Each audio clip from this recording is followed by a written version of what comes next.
Si Miss Ellen Tordesillas, President ng Vera Files. Ma'am, you are recognized. Magandang hapon po, Chairman Fernandez, saka yung mga co-chairs itong sa Joint Committee at saka lahat na, the Honorable Congressman here.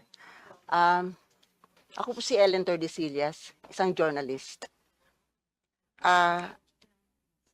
Okay, tama ba? Kasama po ako sa founders ng Vera Files. Vera Files is Tika, ito. Okay ba? Yeah. Okay. Vera Files is a non-profit media organization registered with the SEC. Okay. Our objective in forming Vera Files is to advance excellence in journalism, which we consider as an important pillar of democracy. Okay. Vera Files does a lot of fact-checking, fact-checking with us is we debunk published falsehood with verified facts. And it is also, fact-checking is also accountability journalism. We want to hold responsible all those who spread falsehood. Vera Files is a member of the International Fact-Checking Network. It's an organization of more than 170 fact-checkers all over the world who adhere to international standards in fact-checking. Vera Files is also a third-party fact-checker of Meta, Facebook here in the Philippines. As a third-party fact-checker of Meta, we don't block, we don't delete falsehood that are proliferating in the platform. We identify what are false, misleading in the platform to help the platform become more safe and to prevent harm for those who are visiting that's the purpose of Meta setting up the program of fact checking in their platform.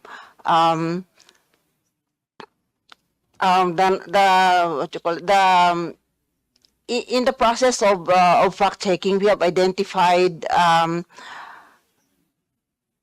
most of the falsehoods that we identify in social media are scams, hoaxes. As a third-party fact-checker of Meta, ang mga nakikita naming karamihan na falsehood, I try to avoid the term fake news because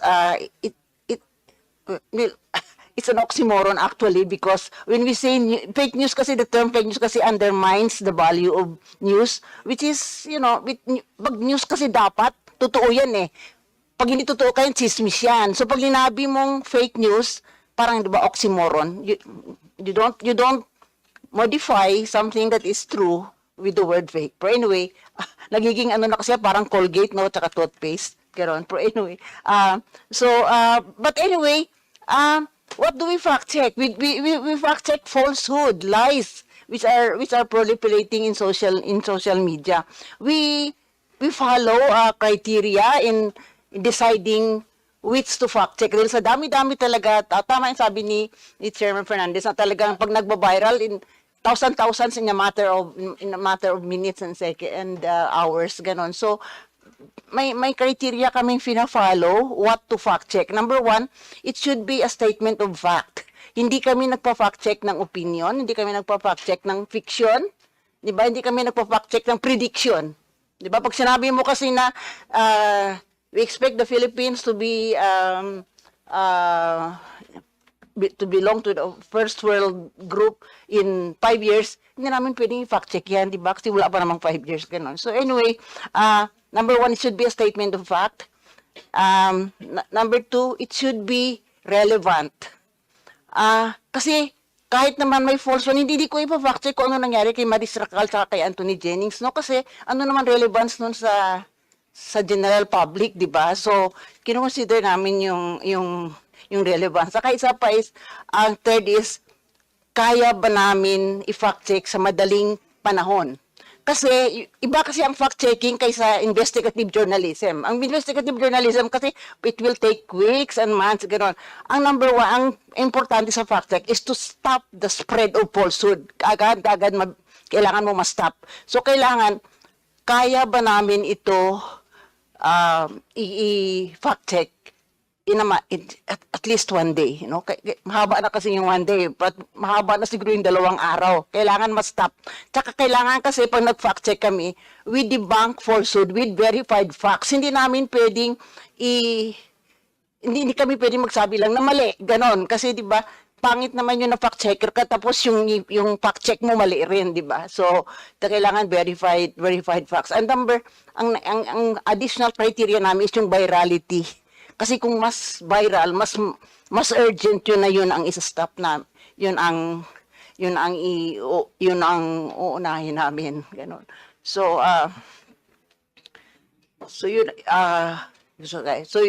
yun ang aming mga criteria namin sa pag-practice. Ang karamihan sa mga nakikita namin na falsehood sa social media are scams, no? Yung mga nanloloko, yung yung ayuda, SWS. Magbibigay sila marami yan. Maraming naloloko diyan. Marami rin ang usually health scams, ganon yung mga gamot sa diabetes, gamot sa cancer.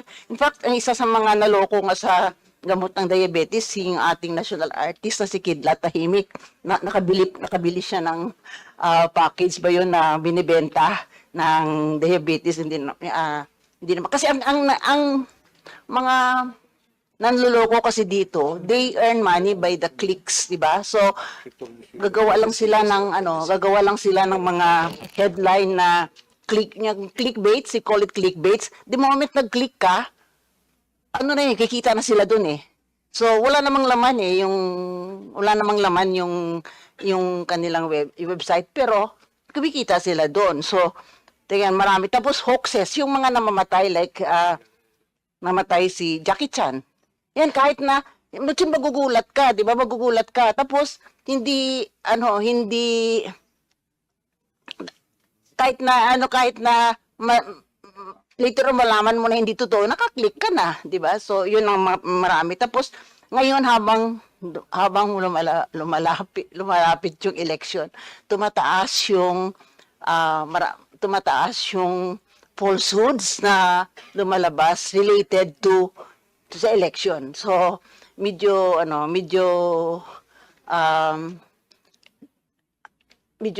kasi 'di ba yung ang